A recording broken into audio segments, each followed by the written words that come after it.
Coming up next on Passion Struck, what if everything you thought about success was backwards? What if the secret to achieving more isn't grinding harder or playing it safe, but something far simpler and often overlooked? In this episode, I'll explore a mindset that has propelled some of the world's most daring and accomplished people to extraordinary heights. It's not about luck or genius. It's about how you show up every day and how you approach life's challenges. Stick around because by the end, you just might rethink the way you define success.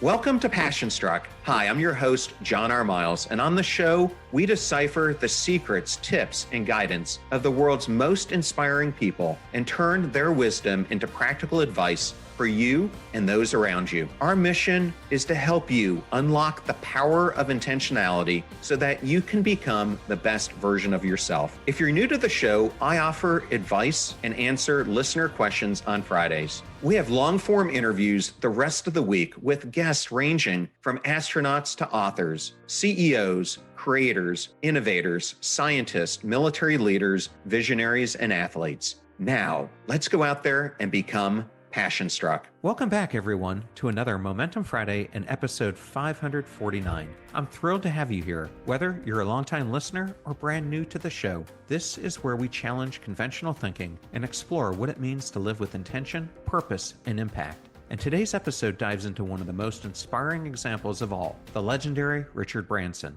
But before we dive in, let's talk about this week's incredible episodes. On Tuesday, I sat down with Miss America Madison Marsh, an Air Force pilot, humanitarian, and an exceptional example of what it looks like to chase audacious dreams with discipline and grace. We talked about breaking barriers, setting bold goals, and the mindset it takes to pursue them. Then, on Thursday, I had a fascinating conversation with Caroline Adams Miller, a leading expert on grit and goal setting. Caroline shared practical insights about how to set the kind of goals that stretch you, challenge you, and ultimately help you achieve lasting success. If you've ever wondered how to move from setting goals to actually achieving them, that episode is one you'll want to bookmark. If you've missed either of those episodes, I highly recommend you go back and give them a listen. They're filled with insights that perfectly complement what we're talking about today. For anyone new to the show, I've got a shortcut for you. With over 540 episodes, it's easy to get overwhelmed. That's why we've created curated starter packs organized around themes like leadership, grit, and personal growth. Head over to passionstruck.com/starter packs or find them on Spotify to dive right into topics that matter most to you. And if you're ready to take these ideas even further, sign up for my Live Intentionally newsletter at passionstruck.com. Each week, I'll send you practical strategies and insights to help you thrive with purpose and intention. And for those who prefer visuals, don't forget to check out the YouTube channel for highlights, episodes, and tools that make your growth journey even more engaging. Now, let's talk about today's episode. If you've ever sat around wondering what it takes to be successful, you've probably thought about the usual suspects: hard work, intelligence, strategy, maybe even luck. And sure, those things matter, but there's a sneaky little factor that often gets left out of the equation: happiness. Yeah, I know, the self-help world has shoved "just be happy" down our throats so much that it's tempting to roll your eyes. But hang tight, because it's possible we've been flipping the script all wrong. Success doesn't create happiness. Happiness fuels success. Sounds a bit backwards, right? We've been conditioned to think that life works like this: hustle like your hair is on fire, achieve big, important goals. Voila!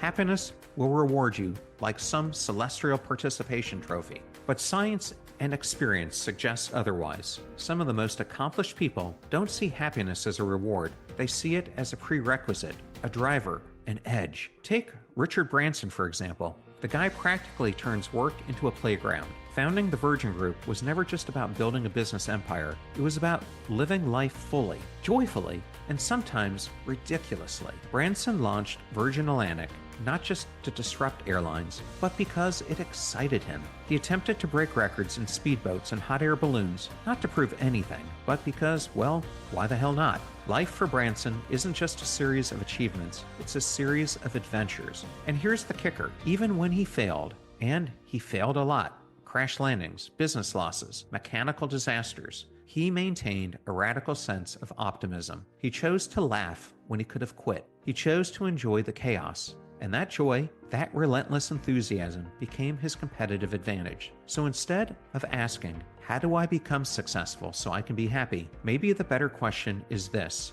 How do I stay happy so I can become successful? Counterintuitive, sure, but also incredibly powerful. In this episode, we're going to unpack the science of why happiness isn't just good for you, it's good for business, achievement, and resilience. How Branson's joyful outlook became a cornerstone of his success. Practical ways you can engineer happiness into your life, because it's not all sunshine and hot air balloons, and joy doesn't happen by accident. But before we dive in, let's clarify something important. What the heck do we actually mean when we say happiness? Is it bliss? Satisfaction? Purpose? Let's start there. Thank you for choosing Passion Struck and choosing me to be your host and guide on your journey to creating an intentional life. Now, let that journey begin.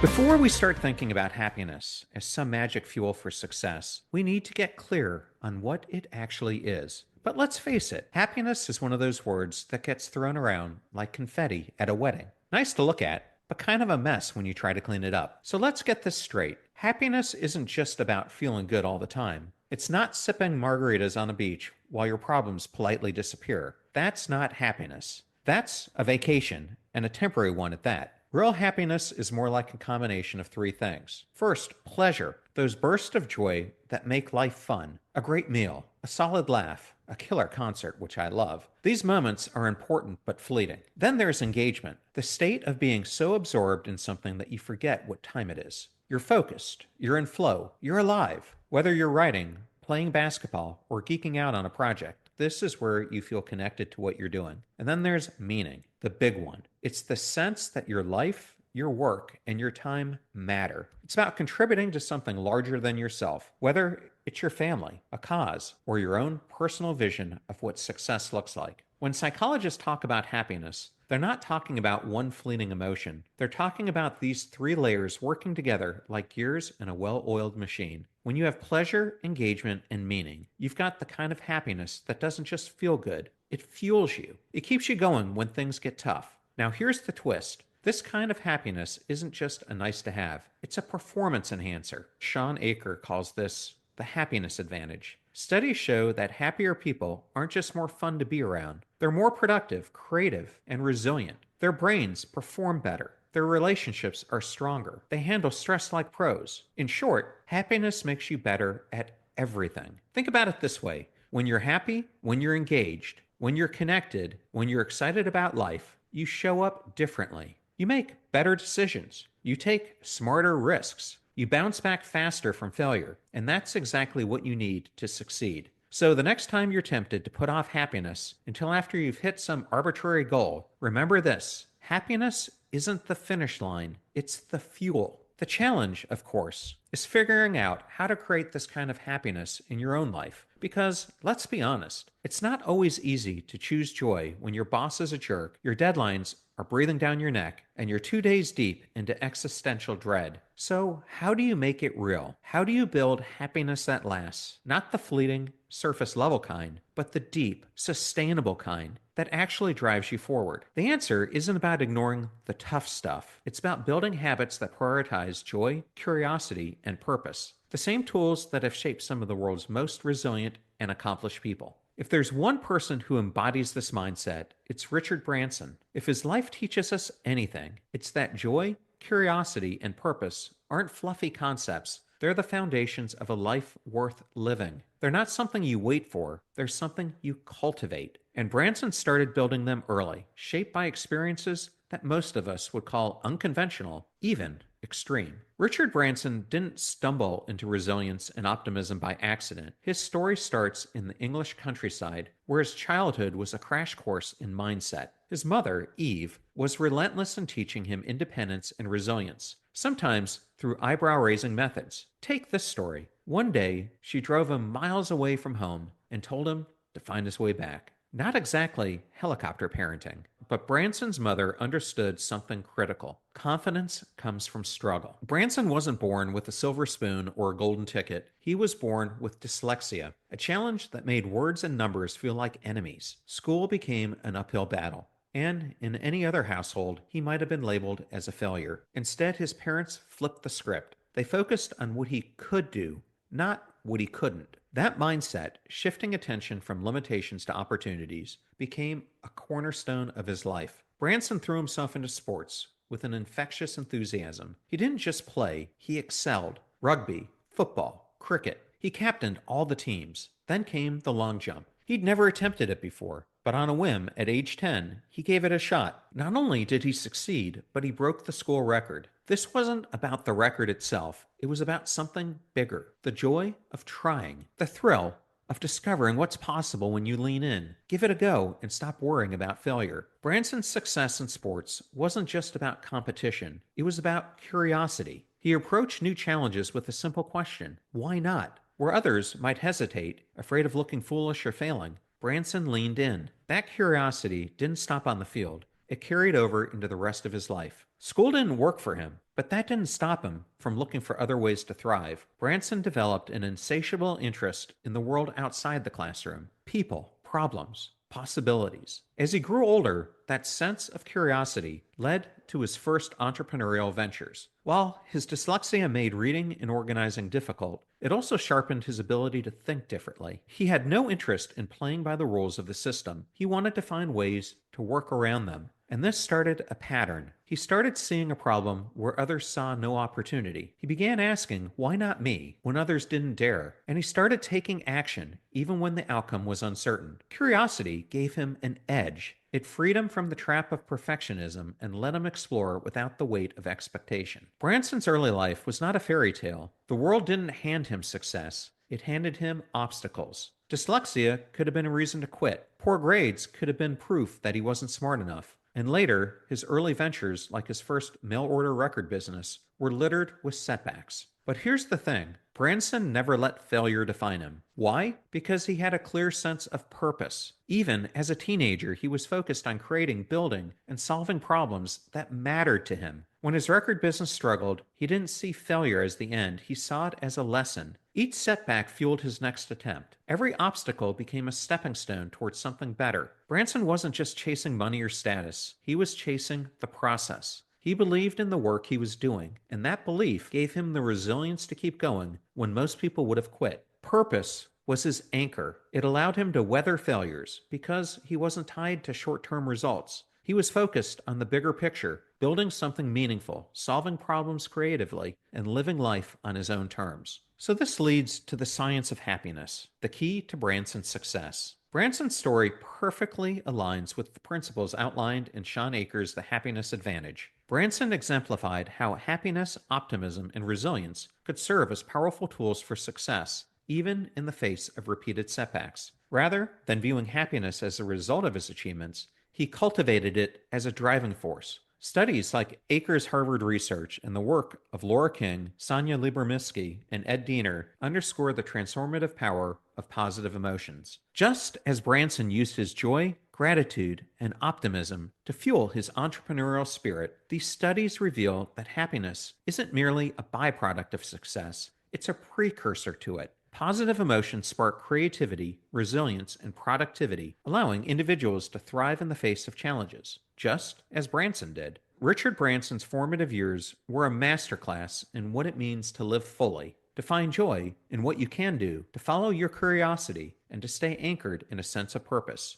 He could have been weighed down by his dyslexia. He could have avoided risks out of fear of failure. Instead, he leaned into the discomfort, asked why not when others said no, and found meaning in the process of growth. So, what does this mean for you? It means stop focusing on what you can't do. Start finding joy in what you can, letting curiosity lead you. Try things, explore ideas, take chances, stay anchored in purpose. Find what matters to you and let that guide your actions. Branson's story isn't about perfection or innate brilliance. It's about mindset. It's about habits. It's about choosing joy, curiosity, and purpose as a way of life. And if he could do it, starting from a small English town with no special advantages, why not you? In the next section, I'll take these principles and break them down into practical, actionable habits you can start building today. Because happiness doesn't just happen, it's something you choose. So now that we've explored how Richard Branson turned joy, curiosity, and purpose into a way of life, the question becomes, how do you do the same?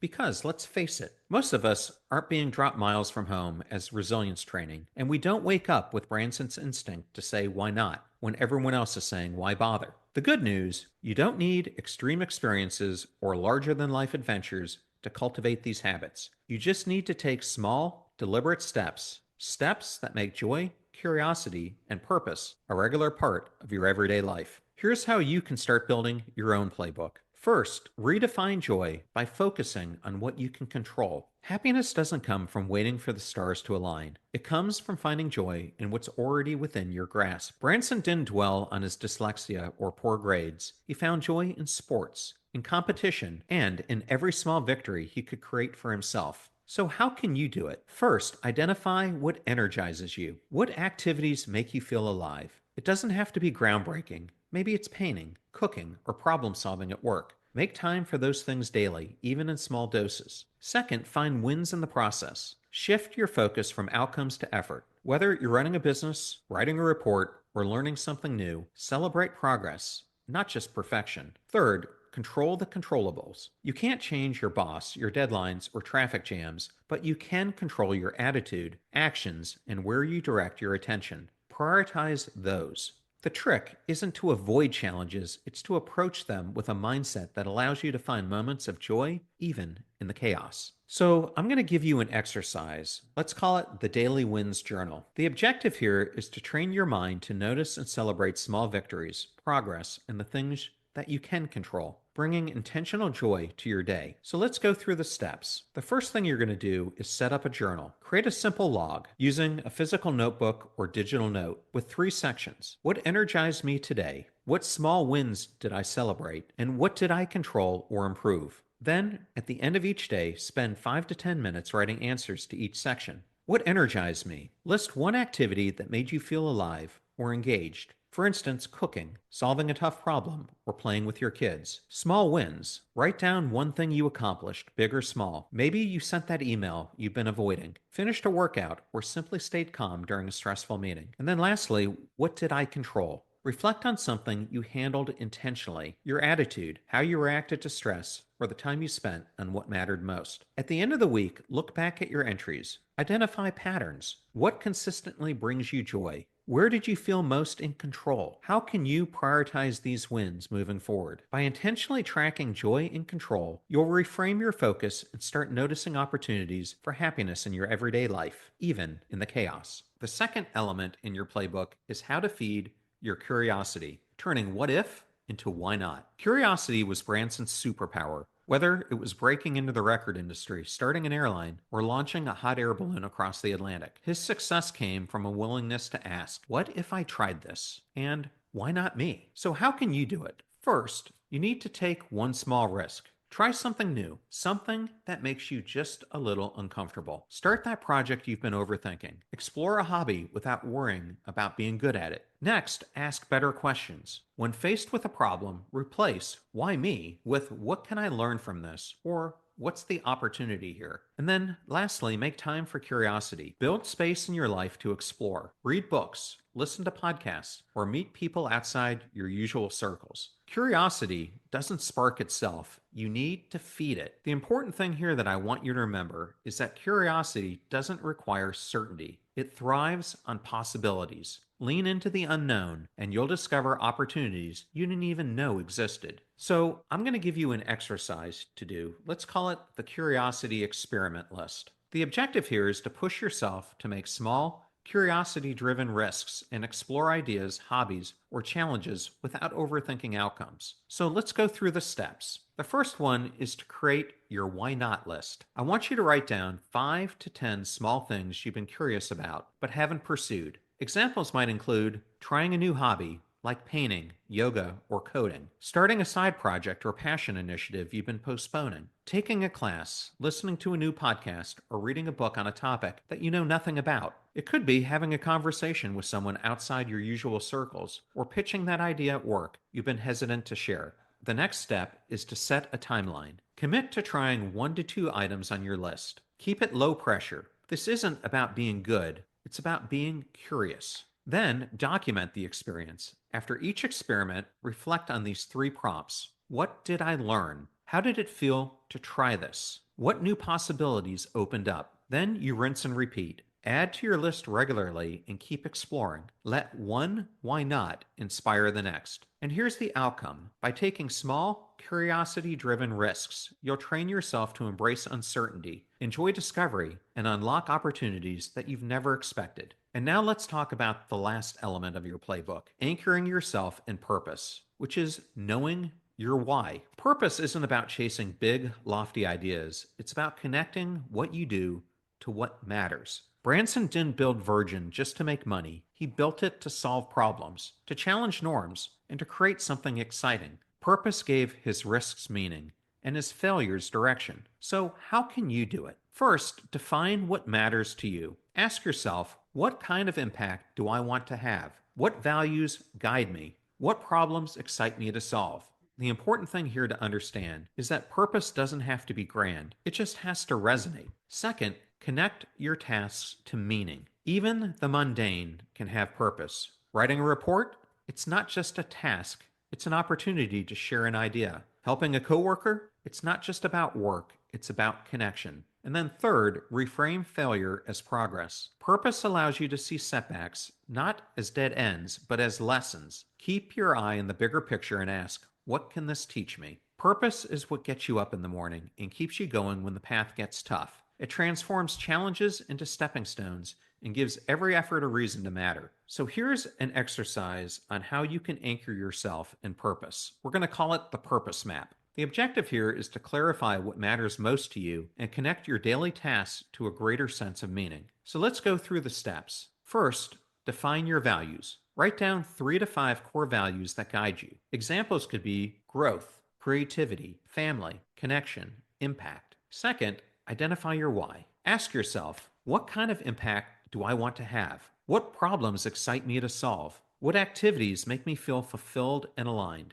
Write a short statement of your purpose in 1 to 2 sentences. For example, I want to create work that inspires others to think differently and take action. Then third, connect tasks to purpose. For the next week, before starting any task, pause and ask yourself, how does this align with my values? How can this contribute to my bigger why? For example, writing a report isn't just about meeting a deadline, it's about sharing ideas that add value. Answering emails isn't just busy work, it's about building trust and connection. Fourth, reframe setbacks. When you encounter failure or frustration, write down, what's the lesson here? How did this challenge help me grow or move closer to my purpose? And then fifth, reflect weekly. At the end of the week, review your tasks and ask, did I stay aligned with my purpose? What can I adjust next week to live more intentionally? The outcome here is by identifying your why and connecting it to everyday actions, you'll transform even mundane tasks into meaningful contributions, fueling resilience, focus, and satisfaction. Each exercise is about progress, not perfection. Start small, stay consistent, and let joy, curiosity, and purpose guide your actions. Over time, these habits will rewire how you approach challenges,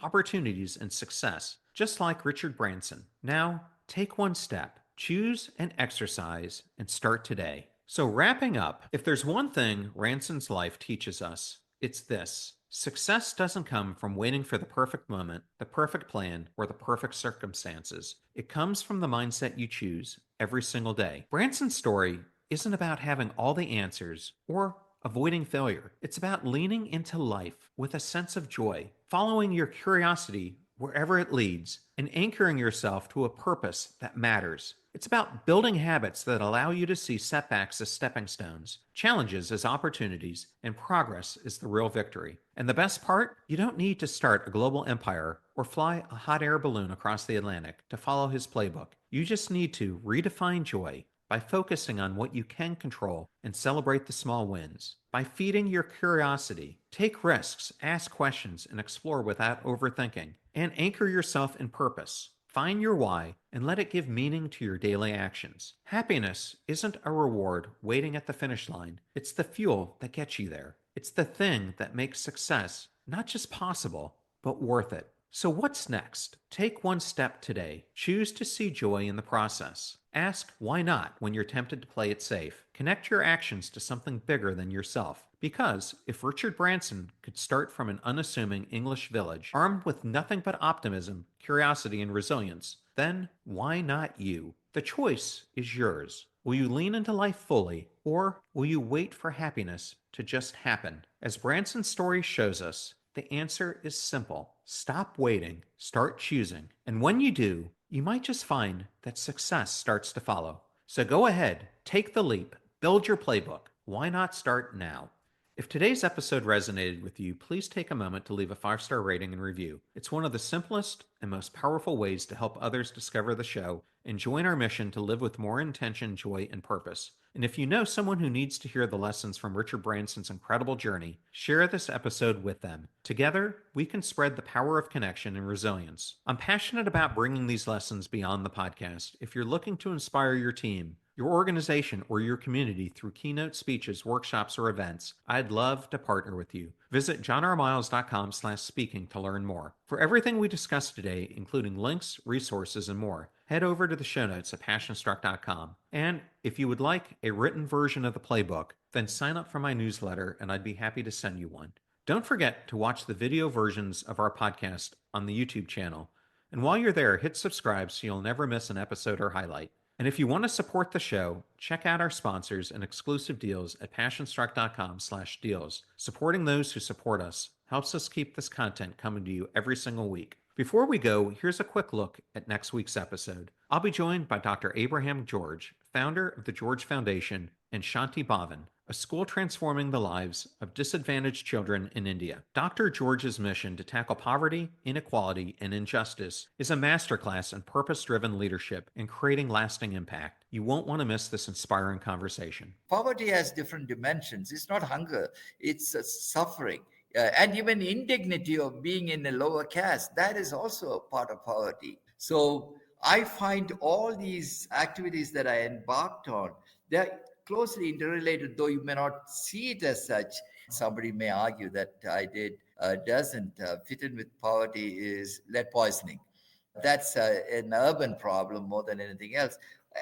But I would argue even there, who suffers most is the poor people in slums who have no way of protecting themselves, who are right next to a factory that is fabricating lead. They are the ones who are suffering. So it's also a poverty issue. So everything I've done has some connection, may not be directly visible, but some of them are directly connected. Thank you for choosing to spend your time with me today. Your commitment to learning, growing, and living a life of meaning inspires me every single day. I hope this episode has added value to your journey in reminding you that success isn't about waiting for happiness. It's about creating it. And remember, the fee for this show is simple. If you found value here, share it with someone who might benefit. Until next time, keep leaning into joy, curiosity, and purpose. And as always, live life passion-struck.